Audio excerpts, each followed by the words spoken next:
근데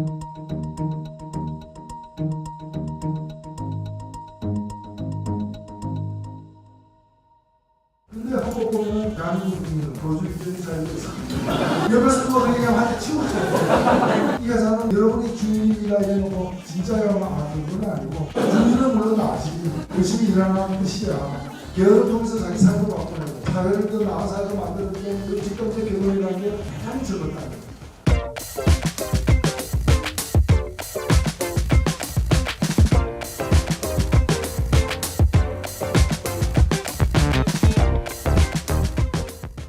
헌법 얘기 한번 본격적으로 해봅시다. 저는 헌법에 대해서 얘기하는 것은 우리가 무슨 시간이 남아서는 아니겠지만 굉장히 중요합니다. 왜냐하면 그 헌법이라는 것 자체가 우리의 현실을 담고 있을 뿐만이 아니라 우리의 희망을 함께 담고 있기 때문입니다. 그리고 우리의 아픔과 기억도 같이 담고 있습니다. 무슨 얘기인가 하면은 어떤 면에서 헌법은 우리가 거쳐온 과거와 물론 그 과거 전부는 아니고 그 과거 중에서 잊지 말아야 할 것들, 잊고 싶지 않은 것들을 담고 있고 동시에 우리의 적나라한 현실을 담고 있고 한편으로는 우리의 미래까지도 담고 있습니다. 어쨌든 헌법은 법입니다. 근데 법에 무슨 과거가 있고 현재가 있고 미래가 있느냐? 제가 드린 말씀은 이런 겁니다. 어떠한 법에도 없는 법, 그게 헌법인데요. 저도 헌법이라는 말을 제가 처음 이렇게 들었을 때는 아마 초등학교였겠죠. 그러면 별 기억이 없습니다. 무의미하게 들렸습니다. 헌법이라는 말을 제가 뜻을 알게 된 게 중학교 때였습니다. 좀 늦었다고도 볼 수 있는데 가장 큰 의문은 왜 앞에 이름이 헌이냐? 스텝업이 아니고 헌법입니다. 저는 굉장히 그게 걸려가지고 헌에 걸리니까 법으로 안 넘어가는 거예요. 글자는 두 글자밖에 안 되는데. 그래서 물어봤습니다. 이게 왜 헌법입니까? 그러니까 아니 왜 제가 설명을 듣기로는 법 위의 법, 모든 법을 이렇게 위에 상위 개념으로서의 법인데 그럼 굉장히 크고 좋은 법이라는 건데 왜 헌법이냐 이거예요. 이름을 잘못 지은 거 아니에요. 그랬더니 그 헌자가 한문으로 되는 헌자, 헌병할 때도 같이 쓰는 헌자, 그 헌자가 여러 개의 뜻이 있는데 집을 가리킬 때도 쓰고 집헌, 클헌. 저한테 설명한 분은 이게 크다는 뜻입니다. 보통 이름의 가운데나 마지막에 헌자 집어넣을 때는 주로 크다는 의미로 많이 넣는데 이 헌법은 큰 법, 법 중의 법, 큰 법, 왕 중의 왕, 대왕 하듯이 이게 그런 의미라니까 머릿속에 들어오더라고요. 그래서 그 다음부터는 이제 헌자가 그냥 넘어가게 됐습니다. 큰 법이다.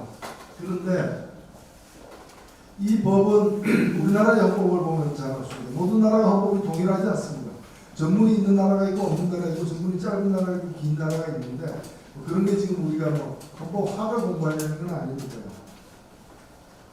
이 헌법 전문에 보면은 우리나라 헌법 전문에 보면 몇 개의 과거가 있습니다. 두 개의 과거가 있습니다. 3.1운동, 상해 임시정부, 하나 더 이제 또 시기적으로 하나 더 있죠. 4.19 혁명. 이게 바로 지금까지 우리가 합의한 과거에 대한 기억입니다. 이건 잊지 않겠다. 이 얘기는 이 정신으로 살겠다. 살기로 했다. 이겁니다. 그렇기 때문에 개헌이라면 항상 여기에 잊지 말아야 과거를 하나 더 넣자. 5.18. 아니다. 6월 항쟁도 넣어야 된다. 아니다. 부모항쟁도 넣어야 된다. 이게 이제 넣고 싶은 것들. 잊지 않고 싶어하는 과거들에 대한 문제. 이게 헌법 전문에 대한 개헌 법입니다. 그만큼 헌법이 일어나는 건가면 다른 법에는 과거를 담고 있는 게 별로 없어요. 지나간 어떤 사건에 대한 특별 보상법 이런 거 이외에는 과거에 대한 언급이 있는데 여기는 그냥 흘러가는 과거의 추억이 아니라 앞으로 잊지 않겠다라는 현재와 미래를 위한 과거의 규정이 여기에 담겨 있습니다. 그렇기 때문에 때로는 예를 들면은 박정희가 집권했다고 이럴 때 개헌할 때 4.19를 빼냅니다. 이런 어떤 그러니까 잊고 싶은 과거로 만들어버린 거죠. 세멘트질 하는 거. 그런 일들이 이제 벌어지는 것처럼 아주 치열한 논쟁의 장이고 역사 투쟁의 장입니다.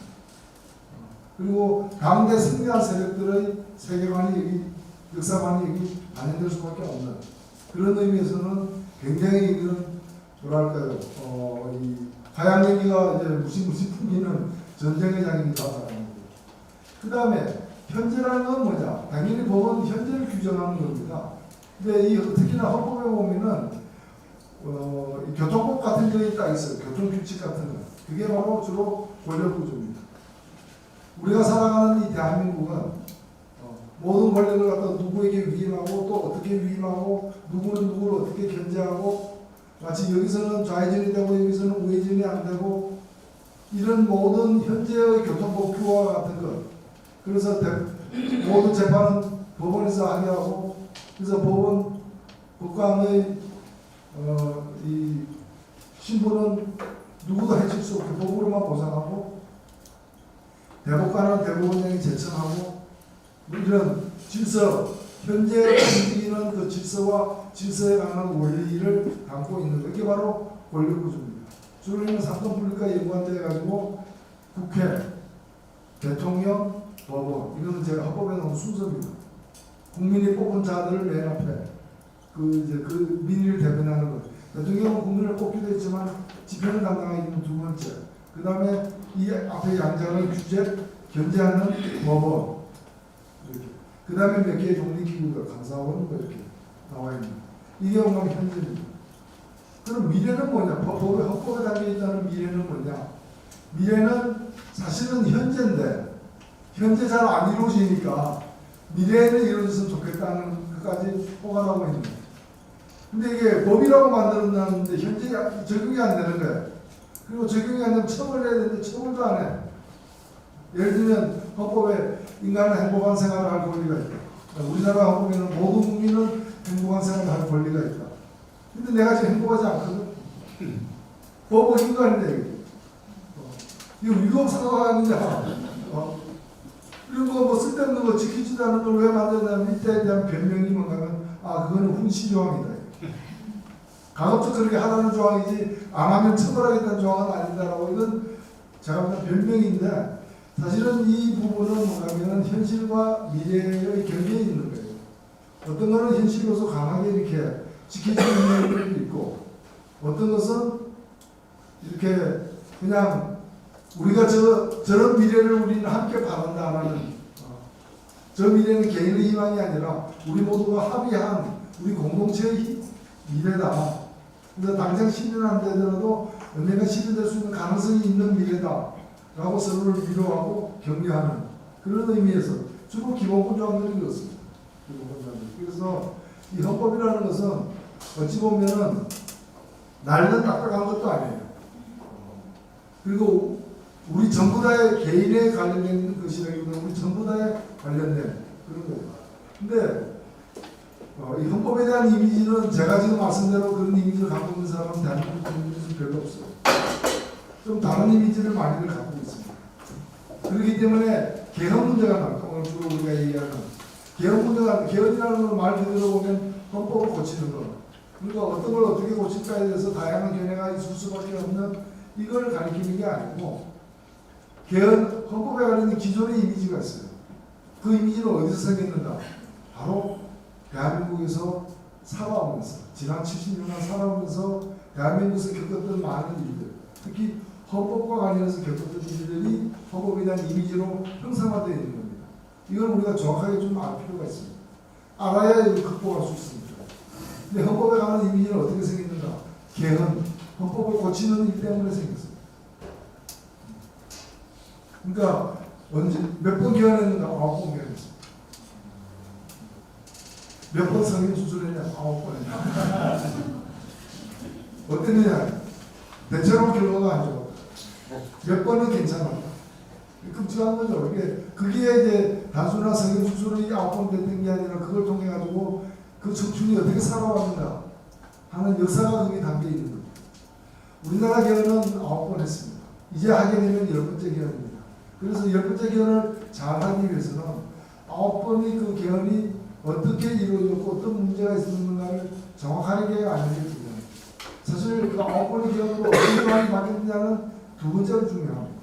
더 중요한 건 뭐냐? 그 개헌의 배경, 과정 이런 것들. 이 9번의 개헌이 남긴 추억이 바로 헌법에 대한, 개헌에 대한 우리 국민들의 기본인식입니다. 이 9번의 개헌의 특징은 뭐냐? 특징은 그 중에서 3번의 개헌을 제외한, 이 3번의 개헌을 제외한 나머지 6번의 개헌은 다 전혀 국민을 위한 개헌이 아닙니다. 국민을 위한 개헌이 아니었습니다. 이 3번의 개헌은 예외인데, 이거는 2차례에 걸쳐서 이루어진 3번의 개헌입니다. 2차례라는 건 뭐냐? 우리 역사에 그래도 지난번 촛불처럼 국민들이, 시민들이 일어서서 시민들의 뜻이 대체로 관철되는 그런 역사적 경험이 몇 번 있었죠. 그런 고비가. 대표적인 게 4.19, 그 다음에 6월 항쟁, 6월 항쟁이죠. 왜냐면 5.18 이런 거는 승리가 아니었잖아요. 그냥 짓밟혀 버렸잖아요. 억울하게도, 안타깝게도. 역사적으로는 나중에 승리했지만 그 당시 5.18 과정에서는 짓밟혀 버렸잖아요. 6월 항쟁이나 4.19는 일단 승리했잖아요. 그 당시로서. 그래서 4.19가 끝난 뒤에 2번의 헌법을 고쳐졌습니다. 그 다음에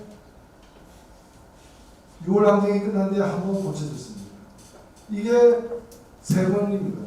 2차례에 걸쳐서 3번 고쳐졌는데 이 3번을 제외한 나머지 6번은 뭔가면은 이승만이 2번 했습니다. 박정희가 3번 했습니다. 전두환 나도 한 번 하겠지. 네. 그렇죠. 나도 독재자인데. 그래서 4명의 독재자가 2번, 3번, 한 번 했습니다.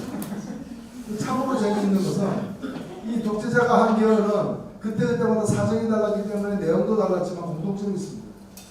이 6번 다 불법적으로 했습니다. 헌법을 고치는 일이야말로 헌법적 절차, 헌법과 법에 규정된 절차에 따라서 고쳐야 되는데 이 6번이 다 탈법 불법이었습니다. 탈법 불법. 그래서 이 6번 다 별명이 붙어 있습니다. 뭐 4.4.5 발췌개헌, 4.4.5 개헌, 그 다음에 삼성개헌, 그 다음에 유신, 그 다음에 뭐 전두환 이름도 못 붙이고 이제 이게 다 불법적이었다는 특징. 또 하나는 뭔가 이 6번의 개헌은 전부 다 권력구조 소됐습니다. 권력구조. 예, 그러니까 권력구조 완수됐습니다. 물론 다른 일 권력구조를 고치면서 엉뚱하게 다른 인심 쓰려고 그걸 이제 죄를 이렇게 뒤덮기 위해서 기본권 늘린다거나 아니 전두환 시대에 기본권 늘리면 뭐예요? 국민투표권도 안 주면서 이 6번은 간략하게만 제가 한번 이렇게 기억하실 필요는 없습니다.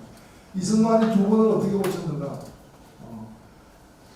원래 우리 헌법은 헌법 만들 때 시대적 배경이 담겨 있습니다. 헌법의 특징은 뭔가 하면은 헌법이 새로 만들어졌다는 얘기는 무슨 얘기입니까? 그 나라가 최근에 독립됐다는 얘기죠. 솔직히 얘기해서. 그렇잖아요. 그 나라가 최근에 만들어졌다. 그리고 대개 보면은 안정적인 선진 민주주의 국가들은 헌법 고칠 일이 별로 없죠. 이미 기본적으로 되어 있으니까. 그런데 대개 이제 후진국, 독재국 이런 나라들은 뒤늦게 그 사회가 광명을 찾아가지고 헌법을 만들거나 헌법을 잘못했다는. 그래서 다들 헌법 마지막 개정한 날이 언제냐 이러면 최근입니다. 최근. 우리들도 민주주의 역사가 되니까 이제는 뭐 30년 무슨 술처럼 무슨 술 보면 30년 이러면 비싼 술이잖아요. 그리고 30 이어서 지금 30년 된 거예요. 30년. 했는데 얼마 전까지만 해도 10 이어서 올 거고 7 이어서 올 때밖에 안 됐던 그 헌법 있죠. 헌법은 새로 만들어진 나라의 헌법일수록 좋습니다. 최신 개념들이 들어가니까. 최신 개념들.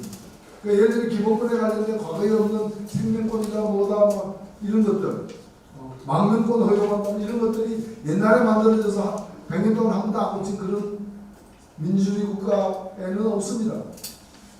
근데 아르헨티나라거나 오랜 어두운 포도를 지나가는 나라들을 보면은 그게 또 아이러니컬하게도 들어가 있는 거예요. 그래서 이런 게 들어가 있다고 해서 무조건 다 좋은 건 아니지만은 이 우리나라 헌법 그 역사에 있어서 이승만 그 국회의장이 재헌의회 의장이 헌법을 만들던 그 과정 그 시대에는 2차 세계대전 이후에 신생들이 막 독립하는 시대였어요. 그러니까 그런 나라들 헌법의 수준이라는 게 있어요. 2차 세계대전을 보면 2차 세계대전까지 인류가 경험한 민주주의의 가장 좋은 형태, 발전된 형태를 헌법에 담으려고 했어요. 신생국도 대부분이. 그러니까 그때 권력구조에서 제일 좋은 건 뭐로 인정되고 있습니다. 어원대학제였어요. 어원대학제. 그래서 재헌의회 의원들의 상대적 다수가 어원대학제를 선호했어요. 가장 민주주의인 제도다. 근데 이거 싫어하는 사람도 있었어요. 더 큰 권력을 가진 사람이 되고 싶어요. 이승만 같은 사람. 자기는 대통령제가 되면 대통령이 될 것 같은데. 그럼 어원대학제 되면 자기는 수상밖에 안 되니까. 수상보다는 대통령이 세니까. 그래서 유진호 등 헌법기초위원들이 의원내각제를 중심으로 한 헌법을 만들어 놨는데 그걸 맨 마지막에 그 국회 재헌의회 의장이었던 이승만이 거부해가지고 나 그러면 안 해. 나 대한민국과 함께 안 해. 뭐 이런 식으로 해가지고 결국 그걸 바꿔냅니다. 그래서 막판에 대통령만 쏙 들어가는 거예요. 흔히 보면 우리나라 이 권력구조를 갖다가 대통령제의 어원내각제를 가미했다 그러는데 이거는 결과적 분석이고 실은 어원내각제 대통령을 빠뜨린 거예요. 그렇기 때문에 둘 다 있는 거예요. 대통령제 요소와 어원내각제 요소가 있고 그래서 미국식 순수 대통령제에는 없는 처음부터 대통령 중심으로 설계된 제도에는 없는 여러 가지 요인들. 국회에서 행정부를 결재하기 위해서 장관 해임 건의안을 낸다거나 하는 것들 있죠. 또 국무총리 임명 동의안을 처리한다거나 하는 그런 거는 의원내각제나 있지 미국 대통령제는 없는 거예요. 그게 우리나라는 있잖아. 그 다음에 정부가 법안을 낸다. 이거는 미국에서는 있을 수 없어요. 트럼프도 별별 얘기를 다 해도 내가 법안 내겠다는 얘기는 못해요. 법안 내겠네요. 그러니까 그런 것들은 대통령제는 없는 거고 의원내각제는 있는데 그런 게 우리나라는 다 살아있어요. 그래서 겉으로 보기에는 의원내각제 요소가 많은 대통령제이지만 왜 이렇게 되는가 연원을 따져가 보면 애초에 이게 의원내각제로 만들어진 헌법에 대통령을 하나 꼭 빠뜨려가지고 둘이 공존하는 그런 게 돼버린 거예요. 돼버리는데 이게 그렇게 해서 가다 보니까 대통령제를 관철시키는 데는 성공했어요. 이승만이. 그래서 자기 대통령 꿈을 한 발 더 앞서갔는데 그래서 자기가 대통령이 됐어요. 근데 문제는 그 대통령을 어디서 뽑았는가? 국회에서 뽑았어요. 재헌의회를 구성할 때는 온 국민에게 투표권을 줬는데 5월 10일 날. 그래서 재헌의회가 구성됐는데 그로부터 두 달 후에 대통령을 뽑는 데는 그냥 국회에서 쏙 뽑아버리는. 왜? 처음부터 이거 설계가 의원내각제니까 총리는 어디서 뽑아요? 국회에서 뽑잖아요. 총리를 빼고 대통령으로 세 글자로 만들어버린 바람에 대통령이 국회에서 뽑힌 거예요. 근데 이승만을 갖다가 할 수 없이 뽑긴 했지만 이승만 좋아하는 사람은 극소수였던 거예요. 그러니까 대통령이 처음 된 다음에 두 번째 대통령 선거 1952년 그걸 앞두고 이승만은 가만히 계산을 해보니까 국회에서는 다시는 당선 안 되겠거든. 근데 우리 국민들, 수박한 국민들은 리승만 이러면 아직도 국부로 알고 있거든.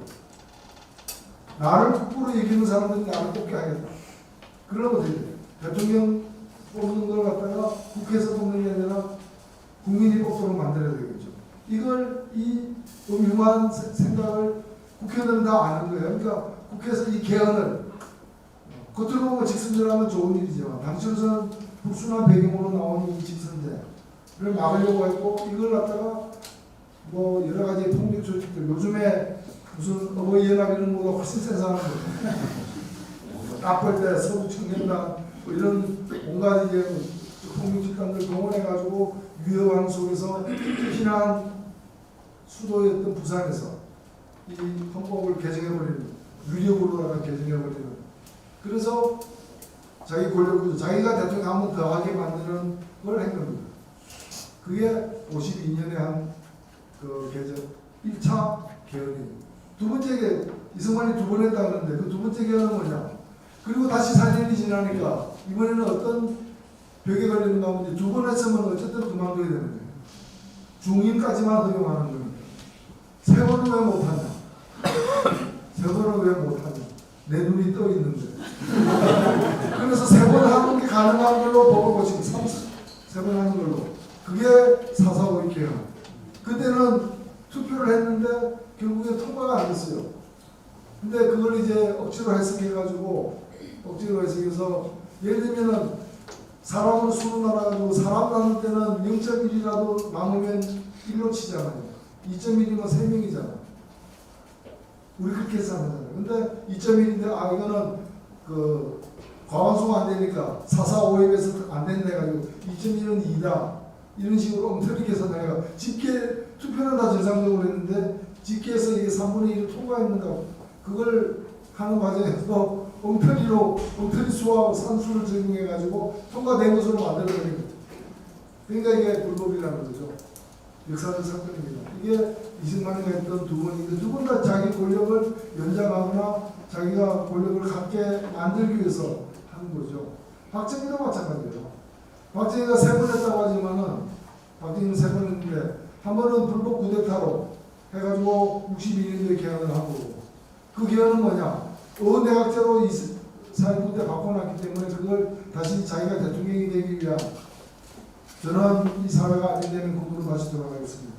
이렇게 얘기한 사람이 대통령이 되고 싶으니까 다시는 저 같은 불행한 군인이 나오지 않기를 바랍니다.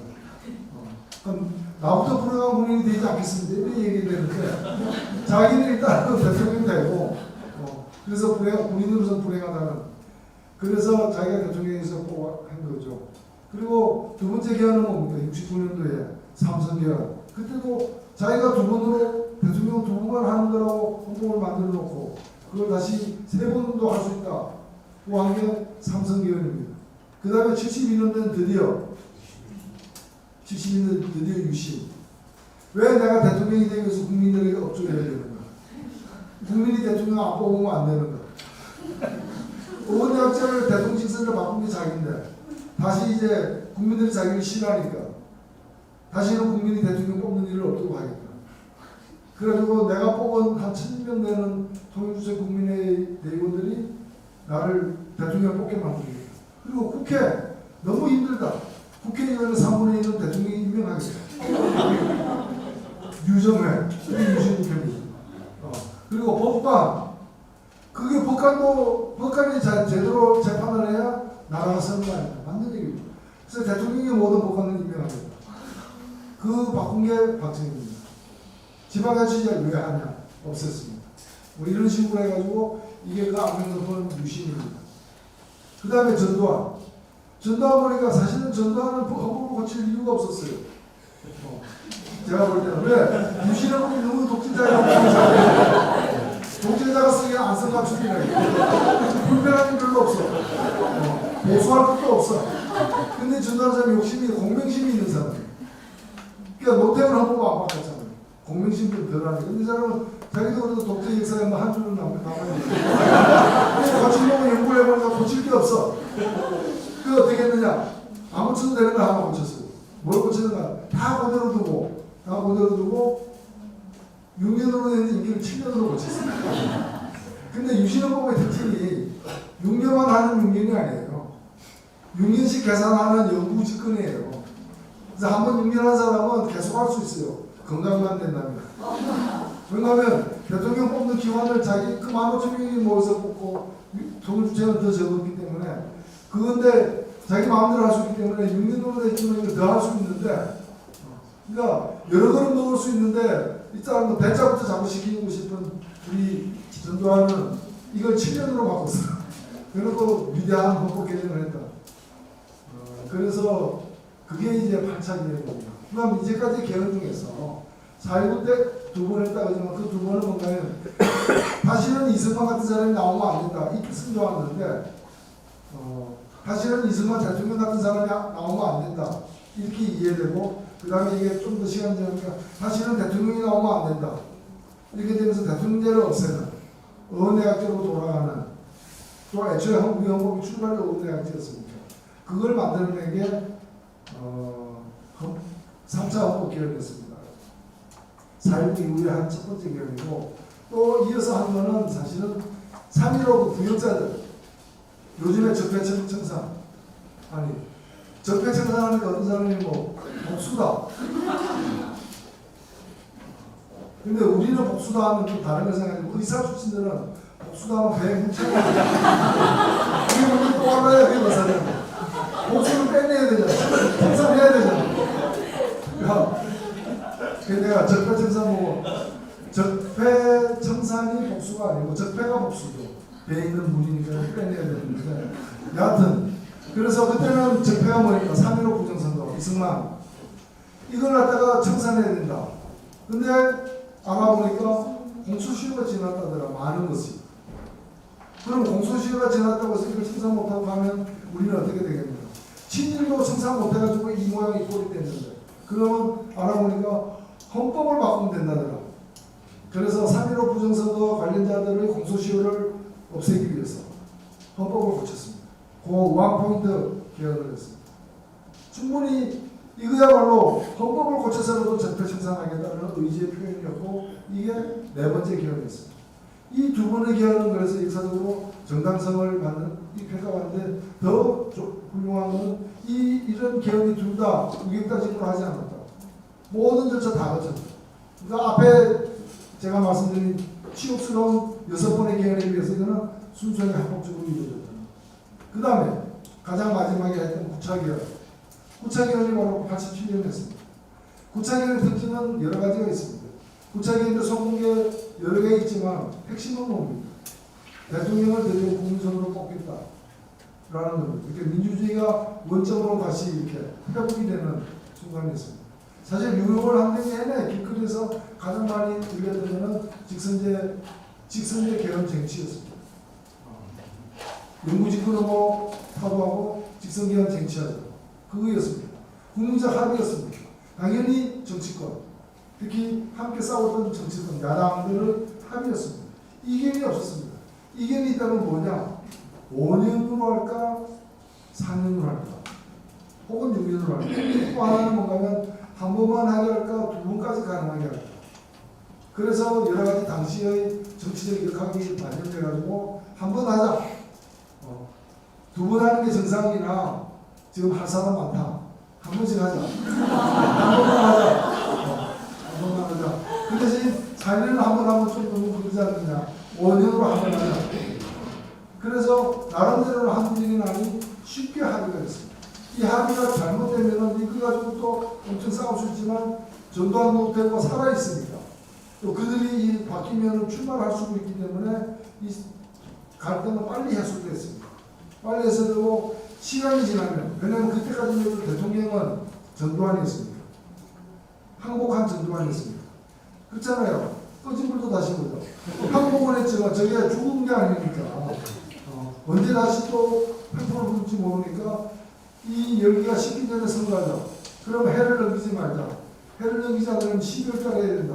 날 찾다 보니까 12월 17일, 18일까지 간 거예요. 더 넘길 수는 없다. 크리스마스입니다. 크리스마스 입주 전에 끝내자. 그래서 그날이 대통령 선거일로 잡힌 겁니다. 잡힌 거고 역사내가지고 그러면 헌법 언제 가지고 고쳐야 되는 거 아니야? 10월이면 헌법 고쳐야 되지 않겠어? 10월 27일 날 헌법 고칩니다. 헌법을. 그 국민투표를 그날 했습니다. 10월 27일. 그러다 보니까 요구하면 9월 15일 날 합의가 돼야 될 거예요. 9월 중순에는. 그래서 6월 항쟁을 했는데 2학년은 8월달 장례를 치렀는데 9월 중순에 합의를 하는 빠듯한 과정이에요. 그러다 보니까 어떤 일이 발생합니다. 나머지는 나중에 고치자. 이번에 이거 하나 고치는 것만 해도 나머지 고치는데 논쟁이 길어져가지고 그것 때문에 싸우다 보면 이걸 못 고치게 되고 이걸 못 고치면 연대선거 못하고 그러면 전두환이 내내가 어떻게 될지 모른다. 이런 겁나는 얘기까지 있었기 때문에 그래서 나머지 사실 당시의 헌법은 그동안에 우리나라 헌법의 역사는 아까도 말씀드렸다시피 평범한 독재자들이 자기 임기, 자기 당선 이런 거 고치면서 그냥 그것만 고치면 되는데 괜히 가가지고 화단에 가서 다른 것 하면서 옆에 있는 또 무슨 다른 꽃 짓밟아 버리는 식으로 기본권들을 하나씩 둘씩 고쳐놨어. 그래서 애초에 재헌의회 헌법은 굉장히 그 당시로서는 다른 나라와 비교하고 수준이 좋았고 또 그 당시 우리는 나라를 정부를 새로 수립하는 과정에서 누가 경쟁자였습니까? 그러니까 평양보다 나아야 될 거 아니에요. 두 개의 한국이 만들어지는 상황이었어요. 한 달 차이로. 그러니까 저쪽보다는 나아야 될 거 아니에요. 토지제도든 뭐든 간에 저쪽보다는 민주주의를 저기도 인민민주주의 내걸고 있으니까 저쪽보다 나으려는 그 경쟁이 일본을 많이 좋게 만들었어요. 좋게 만들고. 그리고 또 우리는 일본어 헌법 만들 때 거의 메가더 사령부가 만들었어요. 이거는 재벌 불허, 공산당 합법화, 천황제 폐지. 물론 천황제는 폐지했다가 양보해가지고 다시 살렸지만, 그 다음에 전쟁 불능국가, 군대 보유하지 못하게 일본 헌법 구조에다가 박아놨습니다. 전쟁 못하는 나라 임을 선언하고 군대를 보유하지 않는다. 이렇게 해가지고 이게 다 뭐냐? 다시는 하와이로 쳐들어오는 일본을 만들어서는 안 된다. 다시 일어설 것 같으면 저 아킬레스건을 잘라라. 그렇게 만들었어요. 우리나라 한번 만들 때는 미국은 우리나라에 대해서 그렇게 얘들을 어떻게 다시는 뭐 기가 막히게 만들겠다는 뭐 옆으로 사진 못 찍어 이런 이 구상이 없거든요. 그러니까 완전 우리한테 맡겼어요. 그래서 우리 헌법의 특징이 뭔가 만들 때 미국의 개입이 별로 없었어요. 예를 들면 법률조차도 우리나라 노동법 같은 거 있죠. 53년에 통과된 거. 이건 다 메이드 인 USA입니다. 우리나라에 와 있던 미 군정청 군관들이 47년도까지 만들어 놓은 거예요. 그걸 쥐고 있다가 54년도 임시수고에서 통과시킨 거예요. 그러니까 이 법은 54년도에 만들 때 전 세계에서 가장 빛나는 노동법이었어요. 가장 힘들죠. 왜냐하면 우리나라에 왔던 문관들이 당시에 보면 거의 루즈벨트 시대의 대학을 다니, 그러니까 진보적인 조류가 확 불 때, 우리나라로 치면 한 90년대 중반까지 대학 다녔던 그런 세대 비슷하게 민주화나 진보적 개혁에 굉장히 휩쓸려졌던 사람들이 군대에 2차 세계대전 때 병력으로도 갔지만 문관으로도 많이 갔고 이런 사람들이 남아서 메가더 사령부나 우리나라 미8군에 많이 있었어요. 이 사람들이 우리나라 한 2, 3년 다스렸는데 그때 이 사람들이 여러 가지 문제도 많았지만 노동법처럼 굉장히 당시로서는 당시 국제적인 학계에서도 굉장히 최신 이론들, 개념들 이런 게 많이 반영된 노동법을 우리가 갖게 되는 거예요. 그래서 그 노동법이 공중에 뜬 노동법. 너무 좋은 걸 만들어놔가지고 현실하고 안 맞는 거예요. 현실에서는 적용할 수도 없는 거예요. 그래서 20년이나 지난 후에 그 노동법 그대로 이제 20년이 지난 후에 전대일이 노동법 준수하라 라고 불타 죽은 게 이 노동법하고 안 맞는 거예요. 그 노동법 읽어보면 이거 천국이, 현실은 지옥이. 그런 이제 법마다 이제 그 만들어진 역사적 배경에 따른 사정이 있는데 우리 헌법 같은 경우에는 이 처음에 굉장히 좋은 수준으로 만들어졌어요. 그게는 당시의 시대적 배경도 있고 또 하나는 당시의 국회의원들 이 지금하고 많이 달랐어요. 지금하고 많이 달라가지고 저는 개인적으로 뭐 그렇게 생각합니다. 지금보다 낫다. 그 생각. 그리고 많은 사람들이 제어회 그 다음에 2대 국회까지는 지금보다 낫다. 이렇게 좀 옛날 역사를 아는 분들은 그런 어른들이 그런 얘기하는 저는 많이 듣습니다. 대표적인 게 뭐냐? 그 제어회에서 몇 개의 중요한 논쟁이 있습니다. 이게 바로 우리 이제 기본권에 속하는 겁니다. 저는 이제 우리 헌법이 어떻게 잘 만들어진다는 설명하면서 동시에 어쨌든 기본권이라는 게 어떤 사람은 이제 헌법에 대한 부정적인 인식이 두 가지가 있습니다. 우리나라 대표적으로. 하나는 뭐냐? 독재자들이 저거 국민을 위해서 헌법을 고쳐준 적이 있는다. 독재자들이 저거 정권 욕심을 갖다가 더 연장시키기 위해서 헌법 고친 거 아니냐. 그게 나하고 무슨 관계 있느냐. 또 하나는 뭔가면은 헌법 조항은 일반 법도 안 지키는데 법 앞에서도 돈의 힘이 더 강한데 주먹의 힘이 더 강한데 헌법은 너무 고상한 너무 공중에 떠 있는 거라서 그게 내 생활하고 무슨 관계인데 나는 항상 이사갈 돈이 없고 전세날 때문에 지금 내가 가진 돈 가지고는 어디 갈 데가 없다.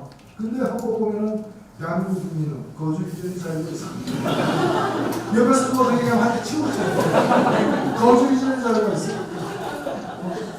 그렇잖아요. 이런 게가 그 법은 나하고 무슨 상관이야? 누구 놀리는 법이냐? 그 법에 고상한 내용이 담겨 있다는 게 무슨 내 생활에 의미가 있느냐라는 겁니다. 이제 이런 것 때문에 이 두 가지 독재자들이 망쳐놓은 자기를 위해서 국민투표까지 강제로 시켜가지고 바꾸는 그 경험과 이 법이 나한테 무슨 상관이 있기 때문에 개헌이라는 데 대해서는 과거에 보면 부정적인 인식이 더 많았습니다. 개헌을 통해서 자기 삶을 바꿔내고 사회를 더 나은 사회로 만들었던 그런 집단적 개헌이라는 게 대단히 적었다는 거예요.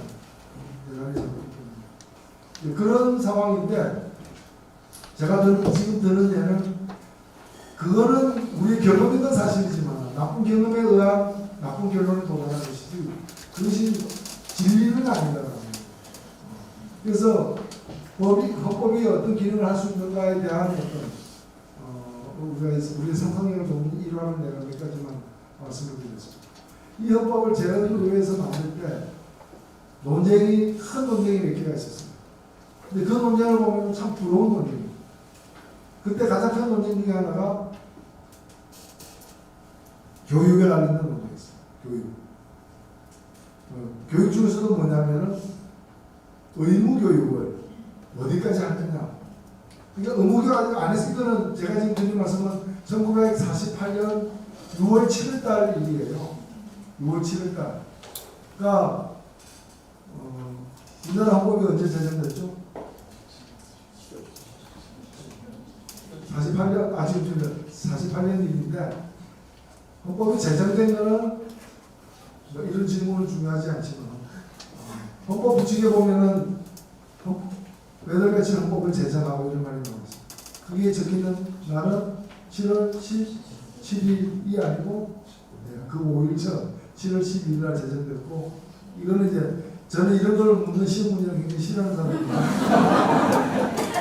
7월 17일 제정됐다고 답하고 싶은데 그거는 7월 17일 만들어졌다.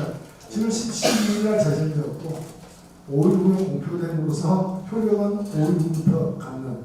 그래서 제헌제는 7월 12일이 아니라 7월 17일인데 이 7월 17일 제정하기까지 격렬한 논쟁.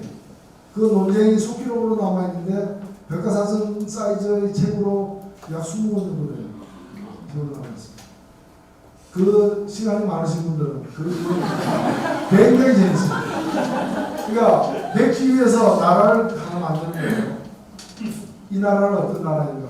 이 나라에서 교육은 어떻게 실시되고 세금은 어떻게 내고 이 나라의 대표는 어떻게 뽑고 이거 백기 위해 처음 만드는 거예요. 처음 만드는 거니까 얼마나 대단한 자료예요. 근데 이 교육을 어떻게 시킬 것인가를 놓고 논의를 하는데 쟁점이 되거든요. 크게 두 가지. 한쪽은 뭐냐?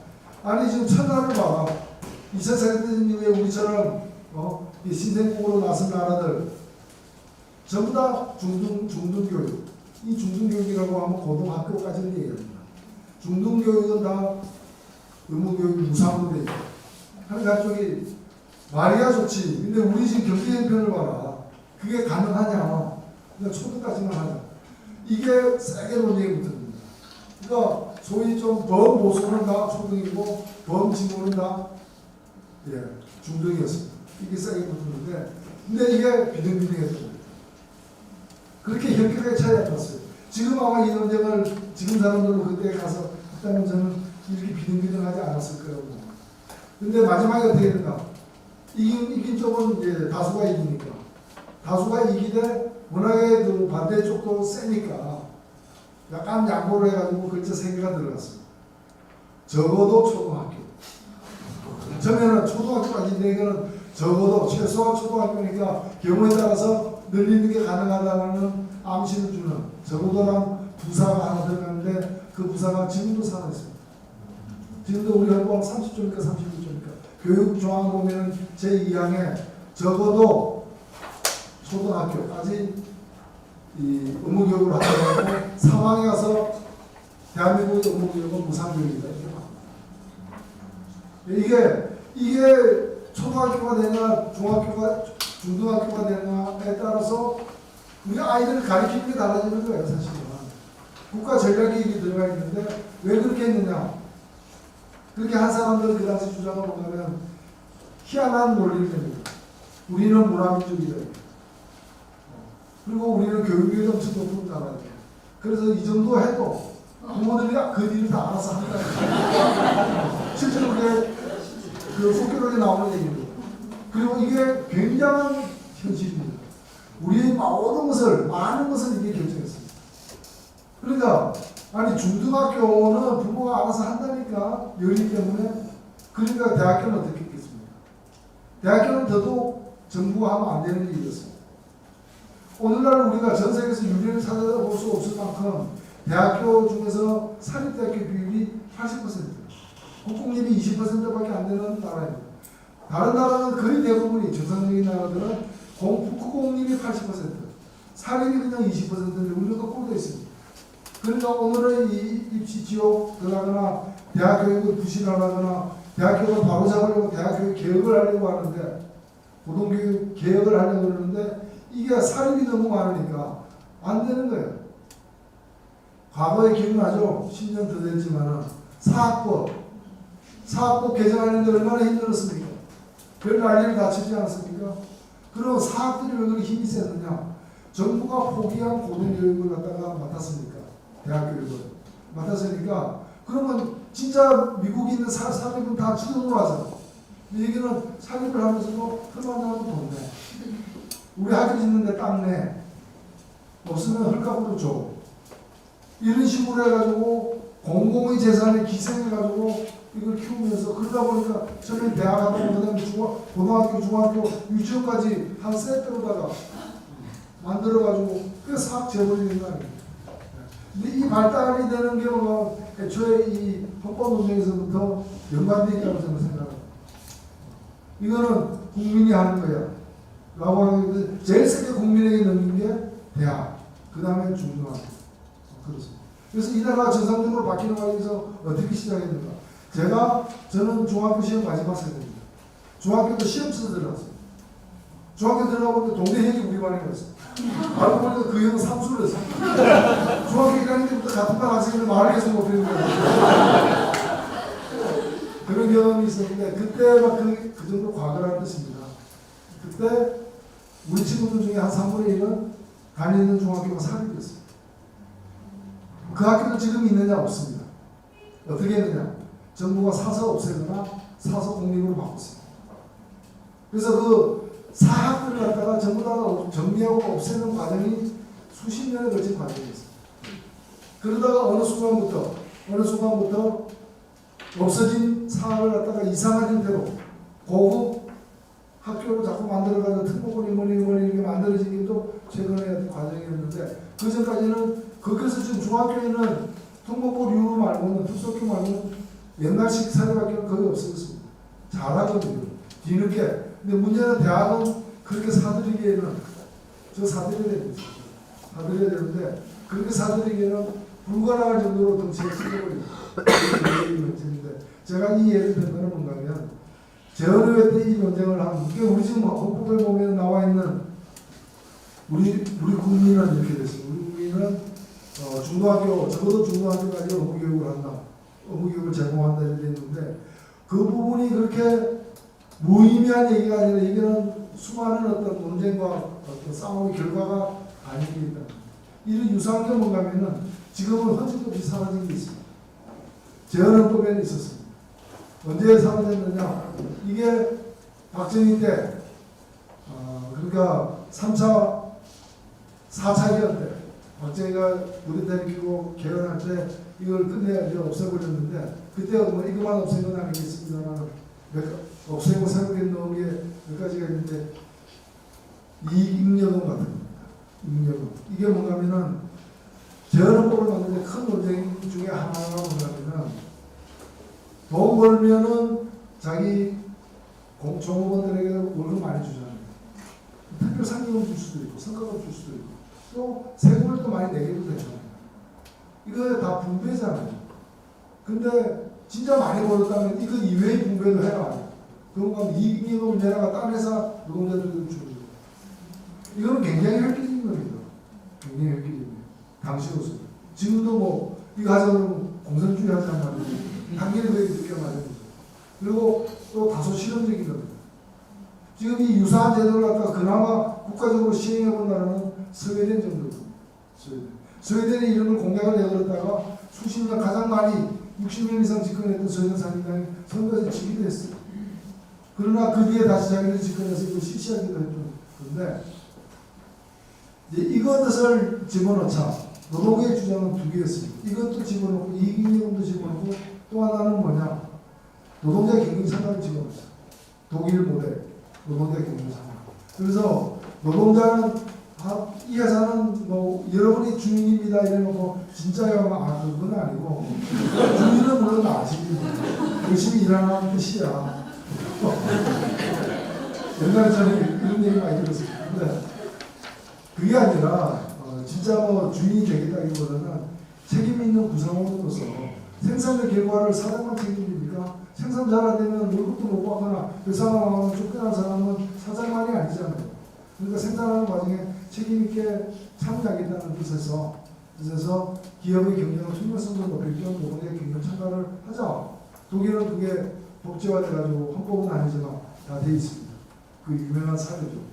우리나라도 그것이 도입돼야 된다고 많은 사람들이 주장했습니다. 근데 이제 경영계 입장이 또 완고하기 때문에 경영계는 둘 다 반대를. 결과적으로 어때요? 둘 다 넣기는 있는데 하나만 넣자. 너는 뭐 넣을래? 당시 대한노총에서 하나만 넣는 다음에 이익잉여금을 넣어요. 저는 그때 이건 다 지나간 일이니까 평가에 지나지 않습니다만 그때 잘못했거든요. 둘 중에 하나를 넣어야 된다면 이익잉여금보다 노동자 경영 참여를 넣었어야 됐다.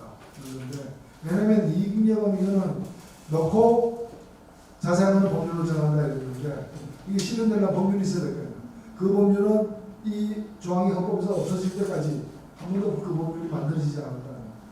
심지어는 만들어지는 시도도 없었다. 그러니까 너무 센 거예요. 당시 우리 수준에서 감당이 있는 세고 멋있는, 세지만 멋있는 걸 하나 놓고 멋있다. 우리 멋있는 거 하나 넣었다. 이거 넣었다가 별로 없다. 그래놓고 이제 그게 실현이 안 되는 뿌리 없는 식물처럼 말라서 결국에는 박정희에서 청소가 되는. 그때 경영 참가라도 넣었으면 그래도 모든 기업은 아니지만 일부 큰 기업에서는 공기업에서는데도 참여가 이루어지면서 뭔가 좀 이렇게 생산 현장의 건전성, 경영의 어떤 건강성 이런 게 확보될 수도 있지 않을까 생각합니다. 그리고 이런 것들이 돌이켜 보면은 우리 헌법에 그냥 독재자의 어떤 권력 현장의 욕심이 아니고 산물로만이 아니라 우리 생활을 바꿀 수 있는 것은 중요한 도구가 될 수 있다는 점을 가리키고 있습니다. 이제 결론으로서 그러면 우리의 개헌은 어떻게 돼야 되는가에 대해서 가장 제가 조항 하나하나에 대해서 그렇게 설명을 안 드립니다. 왜냐하면 기본국가 관련된 조항에 있어서 진보적인 학계라거나 또 진보적인 생각하는 사람 사이에서는 큰 논란이 없습니다. 큰 논란. 물론 세세하게 들어가면은 토지 공개념을 어떻게 반영할 것인가라거나 또는 성평등을 어떻게 실현시킬 것인가, 차별금지를 갖다가 어떻게 적용할 것인가, 어떤 걸 헌법에 넣고 어떤 거는 법률로 내릴 것인가, 인내에 대한 차이, 세세한 차이는 있지만 기본 생각은 별로 차이가 없습니다. 다만 우리 사회 구성원들 사이에는 심각한 몇 개의 문제가 있습니다. 어떤 문제가 있냐면 여러분 잘 아시다시피 성차별 문제, 성차별 없으면 좋은 거 아니에요.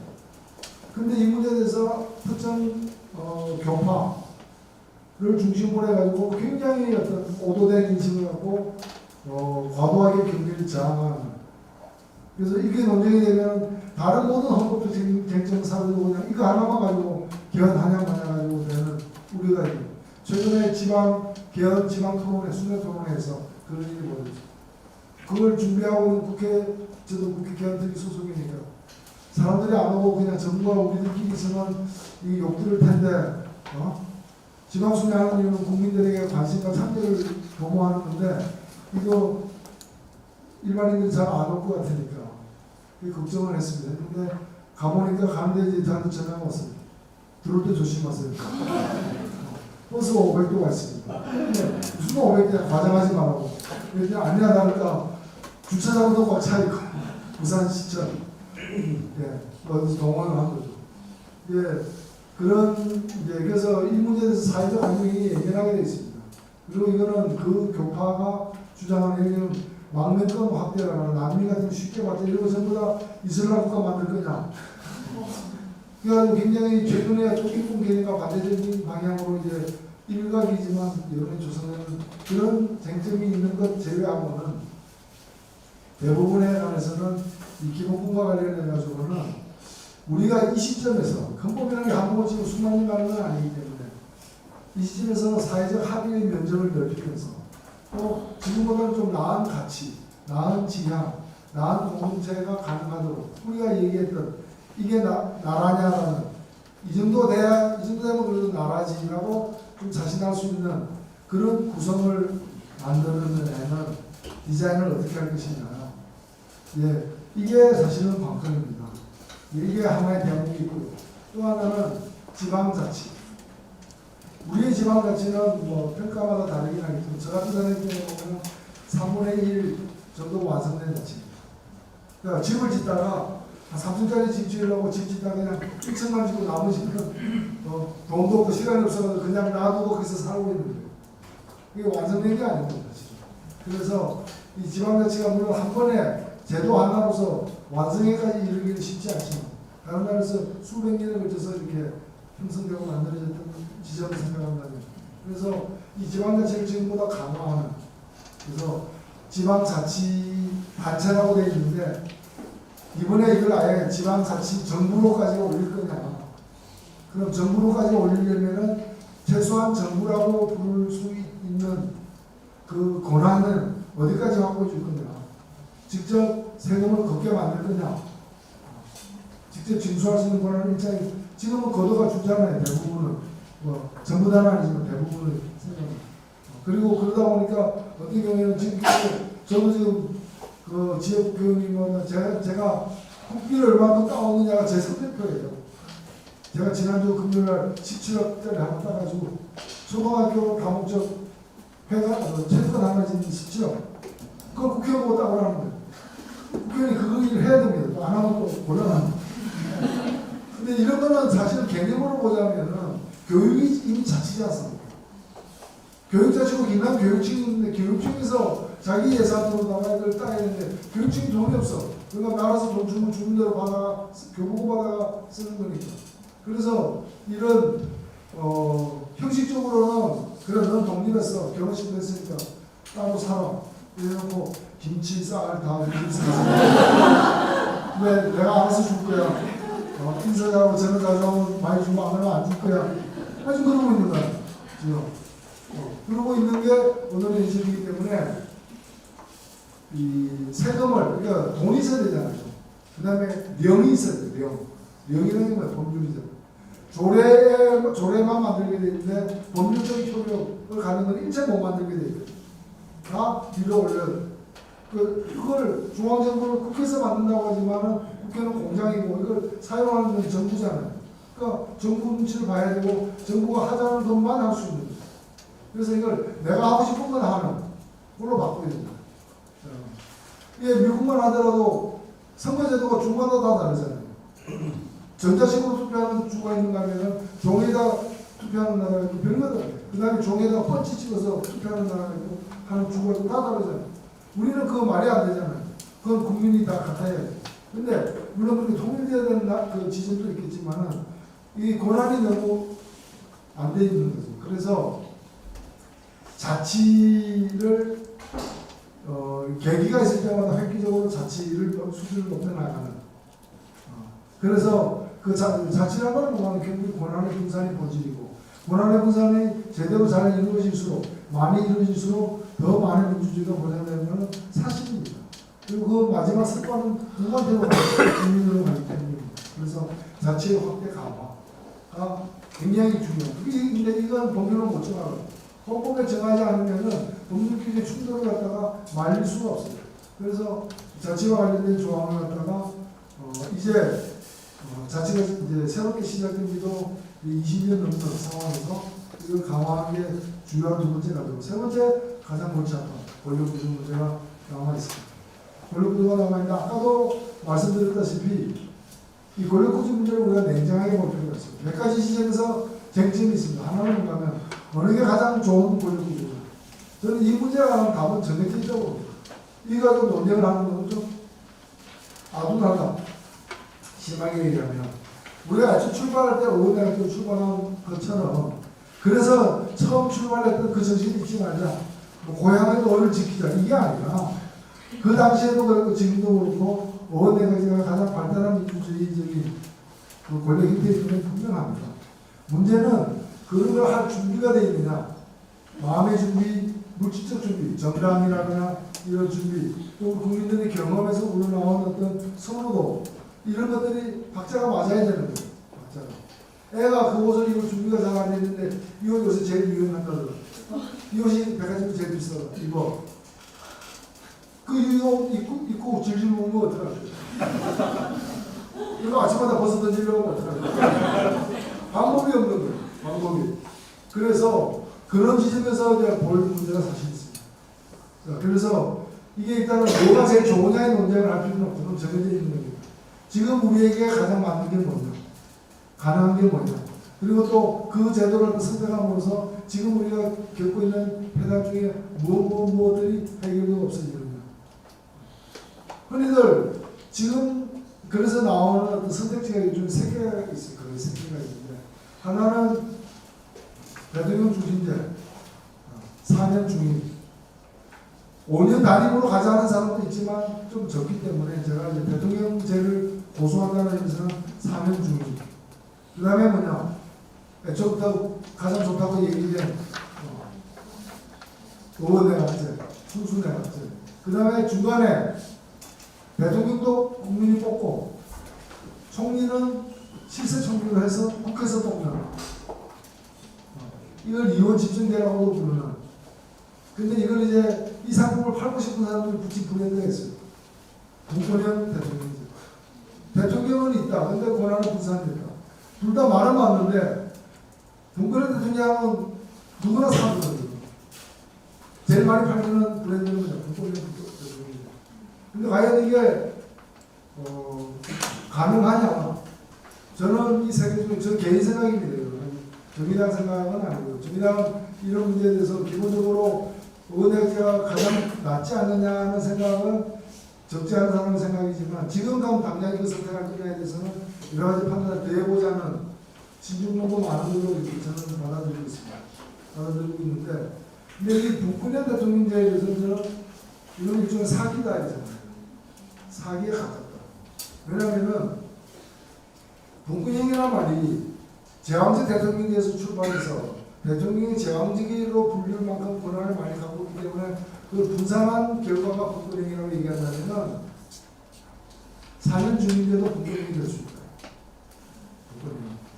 그러면 대통령의 권한을 분산하는 것이 꼭 실세 총리 만드는 것 아니냐? 그건 아니다.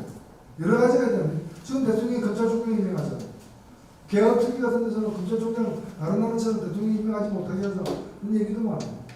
독일 검찰, 우리나라 검찰처럼 욕 듣거나 저거는 쓸모없으니까 공수처 만들자거나 사안마다 특검 만들자거나 불신받지 않아요.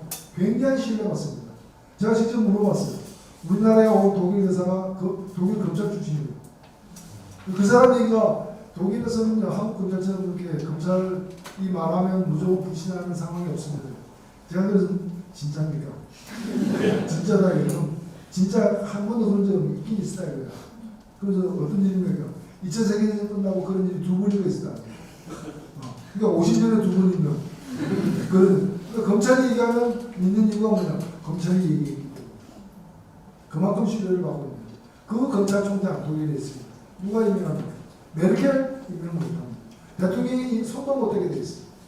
그 검찰총장을 보면 민간 기구가 따로 있는 거예요. 민간인도 들어가는 기구가 따로 있는 거예요. 그러니까 검찰총장이 그 지금 4년째입니까? 그렇게 장기 집권하고 있는 수사관에서 일하고 있지 않아요. 그 국민들이 다 알고 인정하는 거예요. 그러니까 그 검찰이 내리는 어떤 판단, 물론 나중에 이제 법원까지 거치게 되어 있습니다. 기소를 하는. 그러나 그 검찰의 판단에 대한 신뢰는 기본적으로 없습니다. 무슨 공수처 만든다 이런 얘기가 안 나오고, 집에 자동차가 하나 있는데 고장을 고쳐야지. 이게 하여튼 고속도로는 못 올라가.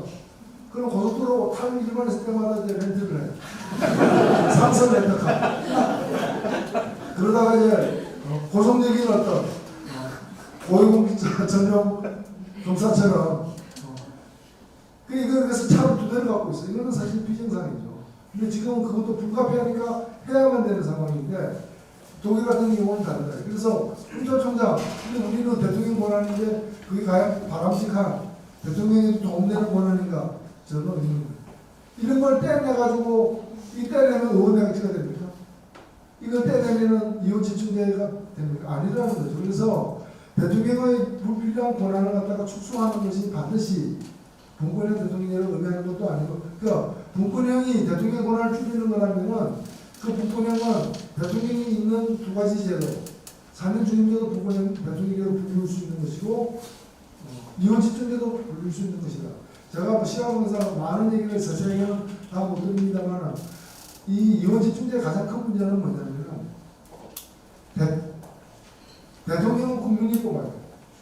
요즘으로 치면 거의 4천만에 가까운 유권자가 대통령을 뽑아요. 우리나라에서 실시한다는 거죠. 그리고 총리는 300명이 뽑아요. 국회의원 정원을 늘리면 350명이 뽑아요. 근데 대통령이 권한은 10%고 300명이 뽑은 350명이 뽑은 총리의 권한은 90%. 이상하지 않아요? 이거 충돌하지 않겠어요? 근데 이걸 그러면 그 말하기를 대통령은 그래서 국방과 외교를 한다. 그 다음에 그러면 실세 총리는 뭐냐? 국방과 외교를 제외한 내치를 한다. 그래서 이 사람이 더 힘들다. 아니 국방 외교는 뭐예요? 우리나라에서 국방은 김정은 상대하는 거고 외교는 트럼프 상대하는 거고 세계에서 제일 센 두 명을 골잡은 사람을 상대하는 거예요. 이게 10%의 권리가 돼요? 그럼 미국하고 FTA 재협상하자 그런다. 아니 FTA 재협상이 뭐예요? 외치예요? 내치예요? 내외치잖아.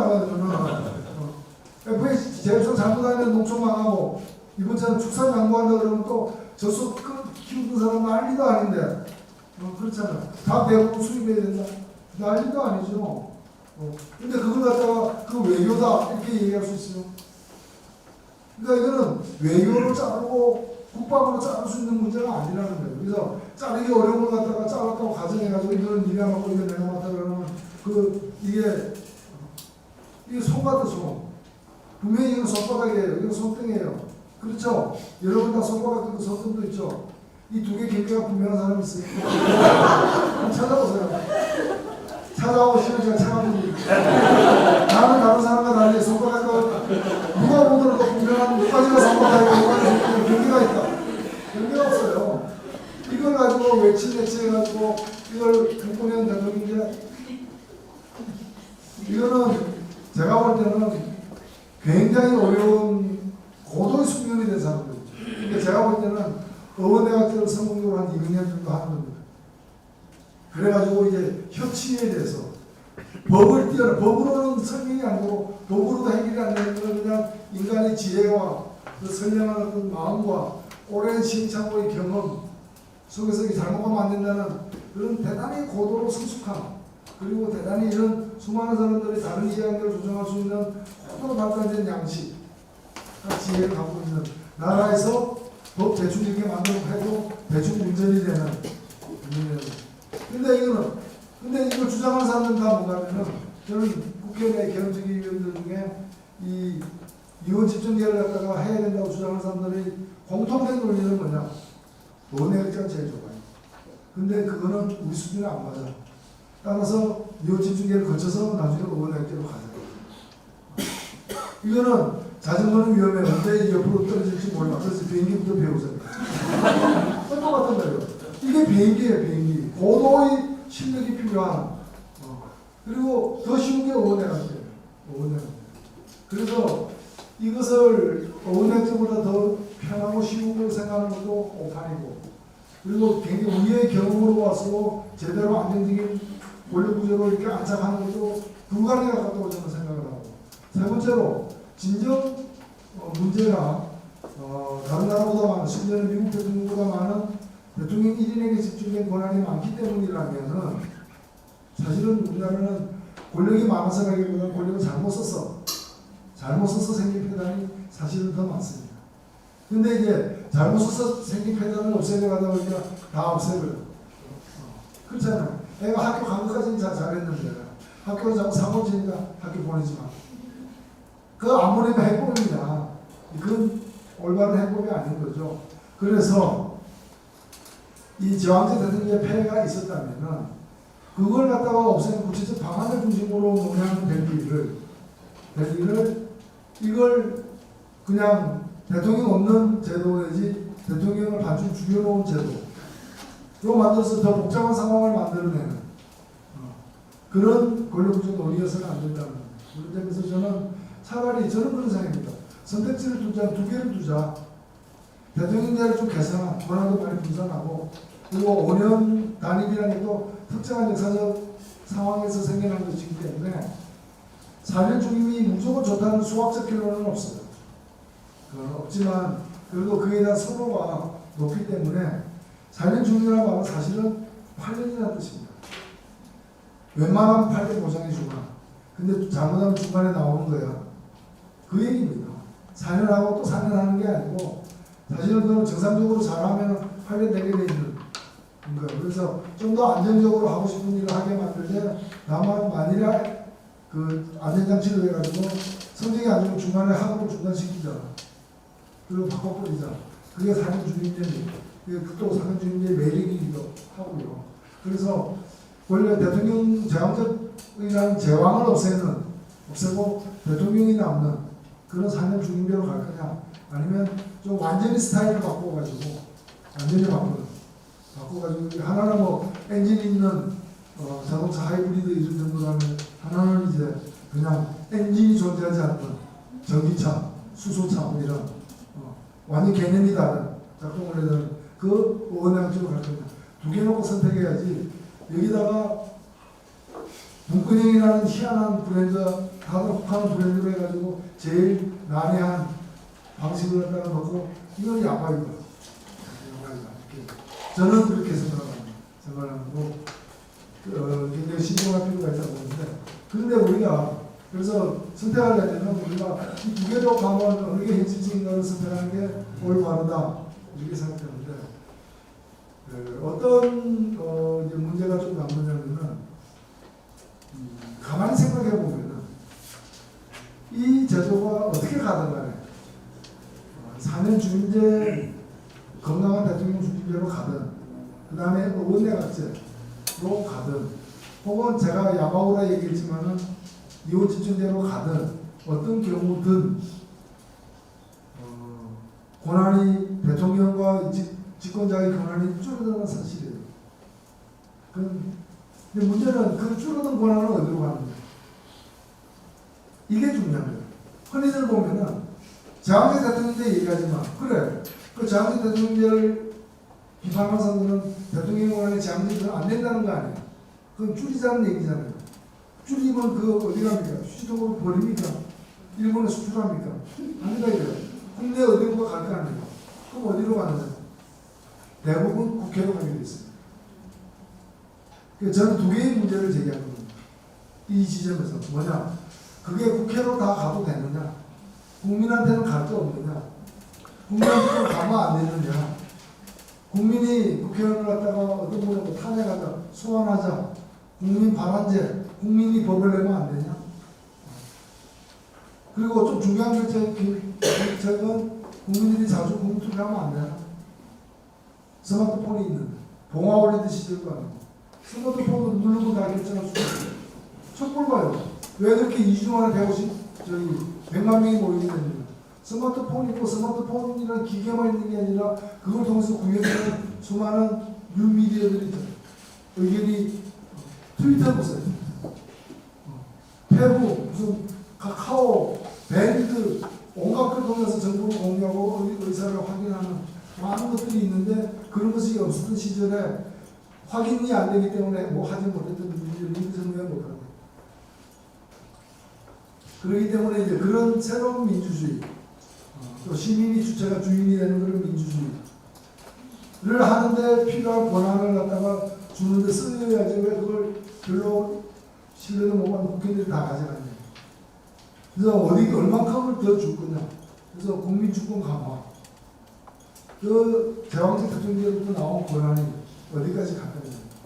제가 이 대목에서 예를 드는 것이 그겁니다. 작년 11월 달에 미국에서 대통령 선거를 했어요. 우리는 두 번째 화요일 날, 우리는 5월 9일 날 대통령 선거를 했어요. 여러분 대통령 선거 가서 도장 몇 개 찍었습니다. 하나 찍었죠. 2개 찍으면 큰일 나죠. 근데 우리 지방선거 할 때는 내년에 몇 개 찍습니다. 옛날에 8개 찍었는데 지금 7개 찍습니다. 도지사, 서울이니까 시장, 구청장, 시의원, 구의원, 그 다음에 비례, 기초비례, 광역비례 7개죠. 교육감 8개네. 그전에 교육위원회는 9개였고 지금 8개. 와, 이거 찍으려면 시장까지는 내가 알고 찍는데 나머지는 이런데 무엇보다 우리 편이 누군지 잘 모르겠고 뭘 찍어서 어디를 찍어야 되냐 정보표를 적어와가지고 보고 찍는. 그리고 자기 머리 믿고 왔다가 중간에 헷갈려가지고 당황해가지고 이제 그 안에 전화볼 수도 없고 여기가 누구야. 지금 코어는 8명 찍어서 이렇게 힘들다. 그런데 작년에 11월 두 번째 화요일날 미국에서 트럼프 찍냐 클린턴 찍냐 그 난리 났을 때 유권자들 제가 캘리포니아 주에 있는 어느 구의 투표용지를 갖다가 거기 한 달 동안 연락해가지고 겨우 받아냈습니다. 투표용지가 얼마나 됐습니까? 신문지 한 장입니다. 제가 신문지를 좀 좋아하는 편입니다.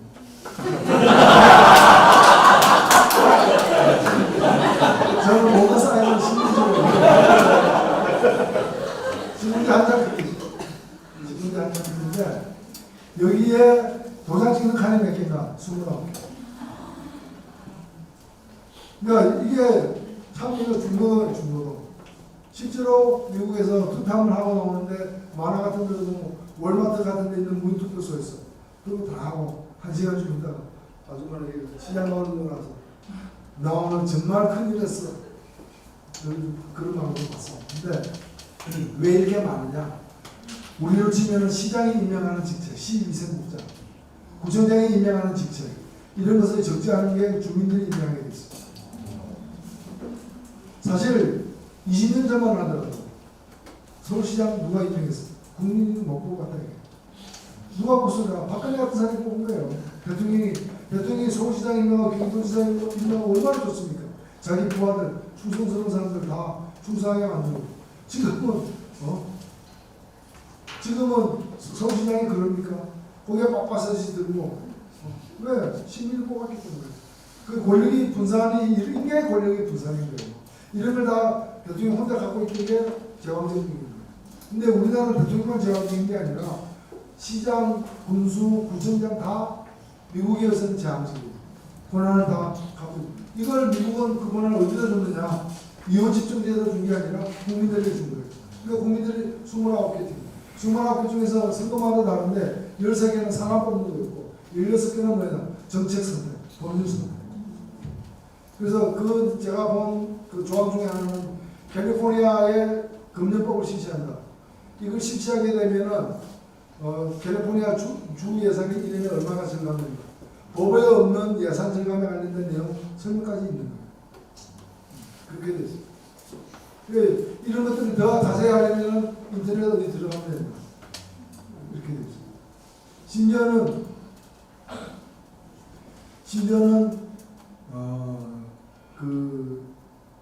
환경 절감을 위해서 전자투표를 갖다가 유도하는 것들도 있고, 당신이 전자투표하면 당신이 나무 몇 그루 심는 거다, 이런 식으로 해가지고 인터넷 투표를 유도하는 지점도 있고, 그건 좀 다른 간이 투표이긴 한데, 그래서 우리가 권력 분산에 대해서 잘 생각해 볼 필요가 있습니다.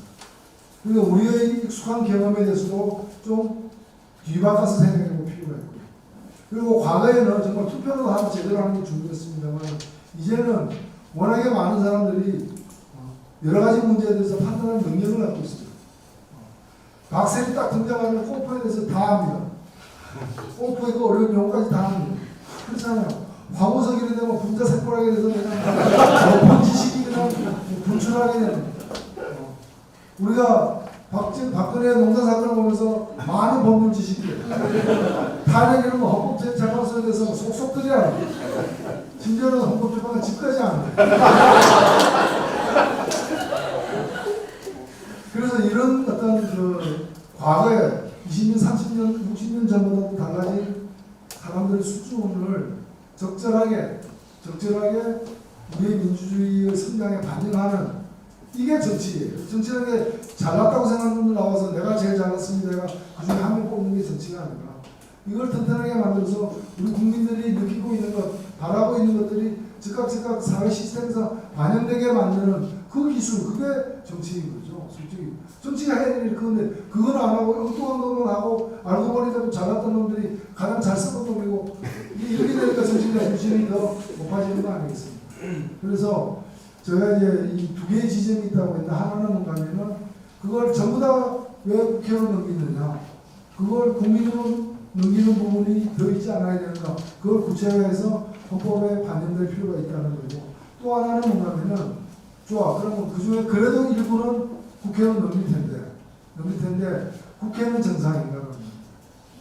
모든 개헌의 최종 기결점은 어떤 권력구조를 택하든 국회는 더 강하게 돼 있습니다. 근데 지금 국회는 그러면 정상인가? 잘 꼽혀 있는가? 그러니까 새지 않는 안전한 그릇인가? 여기에 이제 비어있다고 물만 자꾸 부으면 되느냐? 물 한 잔보다 이게 구멍 나버리면 어떡하냐?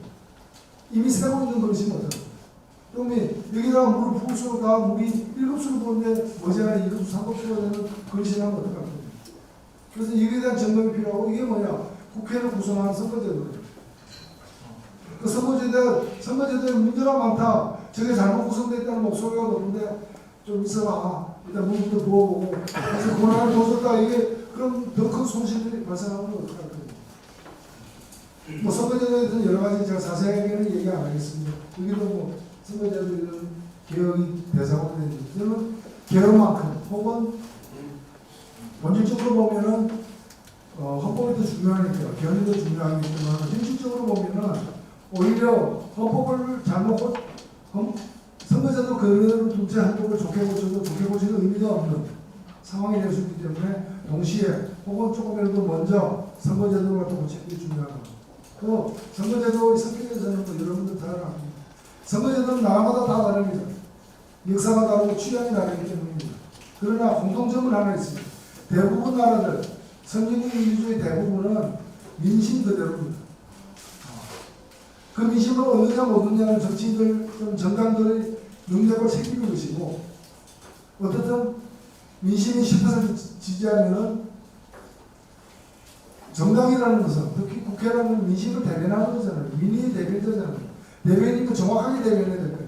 민심이 10을 가리키면 여기서 열을 대변해야 되는데 민심은 10인데 여기서 8을 대변하면 민심이 왜곡되는 거잖아요. 민심은 20%만 지지했는데 자기는 나 지지 꽤 받았었고 40%의 권한을 행사하는 건 뭡니까? 직권 남용에 속하는 거죠. 쉽게 표현하는 거죠. 그래서 민심 그대로 돼야 되는 선거제도, 민심이 지지한 만큼 의석을 갖고 권한을 발휘할 수 있는 그런 선거제도, 이런 선거제도는 많습니다. 벨기에 선거제도, 노르웨이 선거제도도 있고, 뭐 네덜란드도 있고, 독일도 있고 많습니다. 그래서 어느 특정한 구체적인 것 이전에 기본 원칙에 대한 합의가 굉장히 중요합니다. 이것만 되면 그 무엇이든 상관없다. 우리 국민들이 좀 더 편하고 수많은 제도만 하면 되는 거예요. 지금 선거제도는 정의당의 예를 들긴 그렇지만 제가 정의당에 있으니까 쉽게 예를 들면 정의당이 작년 선거에서 7.3%를 얻었습니다. 뭐 그것밖에 못 얻었냐 문 닫아라는 비판도 있을 수 있지만 그래도 어렵게 이거라도 얻었다라고 생각할 수도 있는 또 적지 않은 7.3%를 얻었습니다. 그런데 그런 국회의원 모습도 7.3% 민심이 우리를 지지했으니까 민의를 대변하려면 국회의석은 7.4% 가져야 되는 겁니다. 독일이 그렇고 네덜란드가 그렇고 벨기에가 다 그렇게 계산이 되는 선거제도를 갖고 있습니다. 우리는 어떻게 되느냐? 그런데 우리는 해보니까 지금 300석 중에 정의당 의석이 6석입니다. 300분의 1 하면 뭡니까? 2%입니다. 분명히 7.4%를 얻었는데 2%. 정부청에 가서 분명히 730g 없어요. 어디를 샀는데 집에 가면 200g 없어요. 내가 500g 누가 가져가냐? 그건 맞아요. 이게 다른 정당이 가져갔어. 조사하면 그만 나옵니다. 이 제도를 그 시장에 또 갈 거냐? 그 정규직을 또 갈 거냐? 또 가서 또 730g 사고 집에 가서 200g 했는데는 이거 또 할 거냐? 저는 이거 하면 안 된다고 봅니다. 이거 그렇지 않습니까? 그래서 이 선거제도를 갖다가 사실은 바꿔야 됩니다. 그래서 선거제도의 개혁이 개헌을 우선한다고 저는 생각되고, 다만 뭐 그렇게 큰 일을 두 번 하기 힘들면 같이 하면 어떠냐, 그것까지도 저는 받아들일 수 있습니다. 근데 이 선거제도와 관련해서 마지막으로 드리고 싶은 얘기는 뭐냐면, 뭐가 정답이냐는 들어가 있습니다. 우리나라도 양심이 있다 보니까 사실 가장 중요한 것은 국회의원 의석입니다. 두 번째 중요한 건 뭔가 정치 자금입니다. 그리고 법적으로 정해진 국민의 세금으로 주는 정치 자금입니다. 정치 자금인데, 우리가 지금 사실은 국민들이, 제가 마지막 계산을 했을 때가 국민 1인당, 이건 모든 국민입니다. 국민 1인당 정당을 위해서, 정당이라는 건 정치인의 집단이죠. 국민 1인당 정당 민주주의를 위해서 정당에게 내는 세금이 1년에 250원 정도 됩니다. 제가 몇 년 전에 계산한 겁니다. 적지 않은 돈입니다. 돈 안 내는 사람, 내 앞에서 그 돈이 나간다고 나 그거 맞고 싶어. 내 돈 가지고 저 보기 싫은 놈들 왜 내 돈을 줘. 200원도 없가는데. 그런 분들도 많을 걸로 압니다만 그렇게 나갑니다. 그렇게 해서 모인 정치 자금이 각 정당에 배분됩니다. 그 돈 가지고 홍준표 이번에 미국 가가지고 핵좀 주소하고 그 사람 미국 가면 자기 돈 안 해요. 여러분들이 낸 돈입니다. 그러니까 우리가 거기에서 욕할 권리가 있는 거예요. 내 돈 내고 비즈니스하고 끝까지 가가지고 핵 달라고, 핵 없으니까 핵 못 샀으면 돌아오지 말아야지. 핵 갖고 오겠다고 나가고 또 못 갖고 오고. 네, 그게 다 돈입니다. 근데 정의당이 얼마를 받고 있는가? 제 기억에 이 정치자금 배분에 있어서 6.7 정도 받고 있어요. 그러니까 표를 7.3 얻었으니까 6.7이면 표 얻은 만큼 돈은 받고 있는 거예요. 근데 권력은 못 받고 있는 거예요. 그럼 정의당이 7.3% 국민의 지지를 받았는데 국회 안에 와서는 2%만 발의합니다. 그런데 이 국회에서 선거제도를 바꾸지 않고 실세 총리, 내치를 갖는, 내치 권한을 갖는, 허세 대통령은 10%의 권한, 실세 총리는 90%의 권한을 갖는 그 대통령이나 다름없는 실세 총리를 갖다가 국회에서 뽑는다. 국회에서 뽑으면 민의가 집중돼야 되는데 정의당이 발의할 수 있는 민의는 2%다. 정의당을 지지하는 국민은 10.3%인데 그럼 7.3% 국민 중에 3분의 2 이상이 자기 의사가 반영이 안 되는 거예요. 그러면 국회의 권한이 강화되는 게 무슨 의미가 있어? 위험천만한 거예요. 국회에서 실세 총리 안 뽑을 때가 더 낫죠. 그렇잖아요. 이렇게 잘못 뽑힌 국회가 있는데 여기서 더 큰 권한을 갖다가 부여해버리면은 이거는 더 큰 사고가 나는 거예요. 고장난 거 고치고 그 차가 멀리 다닐 수 있게 만들어야지, 고장난 거 고치지 않고 그 차에다가 더 무거운 거 실어버리면 사고가 나는 거예요. 그렇기 때문에 국회 대항제 대통령의 폐해를 고친다는 것도 아름다운 얘기고, 국회 권한을 강화하는 것도 의미 있는 일이지만, 국회가 잘못 구성되게 만든 선거제도를 그대로 둔 채 이 모든 일을 해낸다면 위험천만하게 짝이 없는 일이죠. 그런 점에서 선거제도를 바꿔야 되는데, 사실 선거제도와 관련해서 어느 선거제도가 더 좋은 선거제도냐에 대해서는 크게 논란을 벌일 일이 없습니다. 진보적인 학자들, 개혁적인 학자들, 웬만한 정상적인 학자들은 다 합의가 되어 있습니다. 심지어 중앙선거관리위원회까지도 그 공무원들도 비슷한 안을 내놓고 있습니다. 이건 논란의 여지가 없는 일입니다. 문제는 이걸 갖다가 선택하는 과정에서 잘 올바른 합리적 선택이 안 되게끔 되어 있죠. 왜? 잘못된 선거제도로 뽑힌 사람들이 모여가지고 이 더 나은 선거제도를 정해야 되는 상황입니다. 그 사람이 자기를 떨어뜨릴 가능성이 높은 선거제도를 택하는 것은 어릴 때부터 훈련이 안 돼 있죠. 그런 훈련을 받아본 적이 없습니다. 받아본 적이 없습니다. 그러다 보니까 병원이 여기서 막혀요. 병원이. 그래서 저는 뭐냐면은 국회의원들이 개과천선 할 때까지 기다릴 수 없다. 민주주의는 시간이 많지 않다. 그래서 어떻게 될까? 그래서 다른 나라들이 하는 방법이 있어요. 국민들이 정합니다. 그래서 뉴질랜드가 문제 많은 불비례성이 높은 선거제도를 독일식 선거제도로 바꾸는 1994년도에 이걸 국민투표에 붙였어요. 영국도 얼마 전에 그 문제 많은 소수국제도를 바꾸는 걸 국민투표에 붙였어요.